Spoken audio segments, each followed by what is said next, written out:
Double engine सरकार मोदी योगी जी के राम राज्य में पूज्य महाराज जी का ये गृह जनपद है।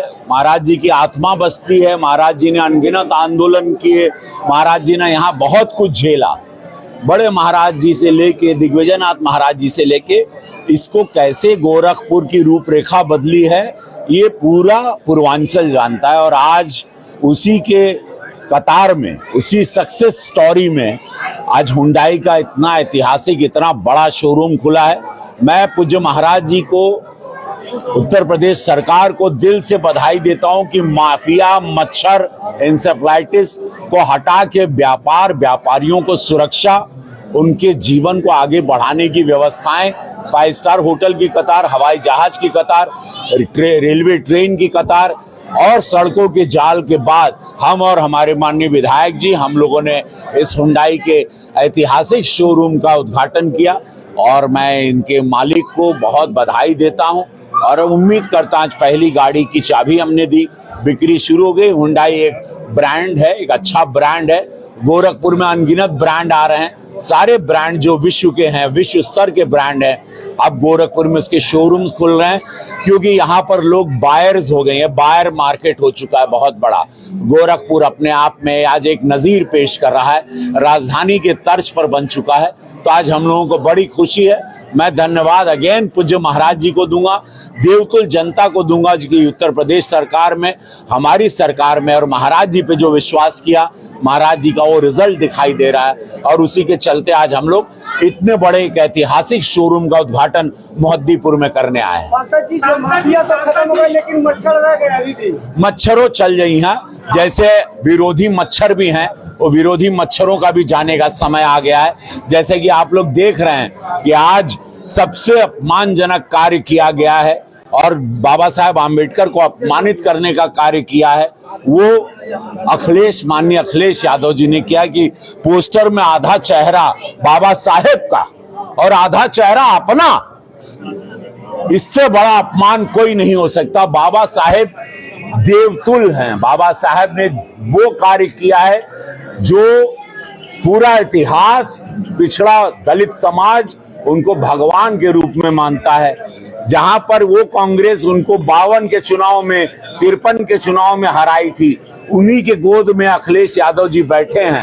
उसी कांग्रेस के चलते जिन्होंने अपमान किया बाबा साहेब का, वो जब विरोध किया, उन्हीं के एक सांसद थे नगीना जी, उन्होंने दलित समाज के लिए उनके पक्ष में जब रिजर्वेशन आया तो बिल फाड़ा गया।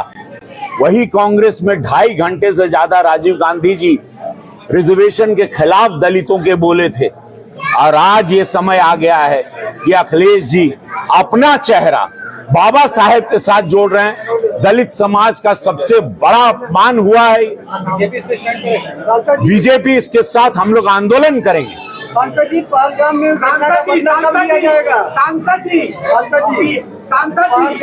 पहलगाम का बदला लिया जाएगा। कल आपने बैठक देख ली, यशस्वी प्रधानमंत्री मोदी जी ने हमारे सारे नेवल से लेके, आर्मी से लेके सारे फौजों के कमांडर्स के साथ, जनरल्स के साथ मीटिंग की है और उन्होंने इजाजत दी है, खुली छूट है आर्मी को, फौज को, कि जहां भी टारगेट होगा आतंकवाद को खत्म करने के लिए, अब भारत की सेना कहीं भी कमजोर नहीं पड़ेगी। पाकिस्तानी इतने डरे हैं कि सारे जनरल्स, उनका परिवार वहां से भाग गया। वहां के सारे फौजी रिजाइन कर रहे हैं, वहां के जनरल्स रिजाइन कर रहे हैं। जितने भी फॉरेन के दूतावास हैं वो लोग छोड़ के वहां से पलायन कर गए। लेकिन पाकिस्तान ये बात याद रख ले, इस बार उन लोगों ने हमारे सिविलियंस को मारा है और वो भी मासूम सिविलियंस को, जिनके हाथ में ना हथियार था, जो अपने बच्चों को लेके घूमने गए हैं। ये भारत कभी माफ नहीं करेगा। ये नया भारत घुसकर मारेगा। आप देखिएगा ये बात, एक एक आतंकवादी को और एक एक आतंकवाद के जितने रहनुमा हैं, जितने भी उनके माई बाप हैं, सबका खात्मा होगा। भारत की सेना किसी को छोड़ेगी नहीं। मोदी जी छोड़ते नहीं है, याद रखिएगा। सांसद जी आज प्रमुख आरएसएस प्रमुख है और प्रधानमंत्री की गोपनीय 1 घंटे तक बैठक हुई, क्या रणनीति बनी होगी? देखिए, हम लोग वॉर की सिचुएशन में खड़े हैं। भारत की सेना मुस्तैद है, कहीं भी माफी नहीं है।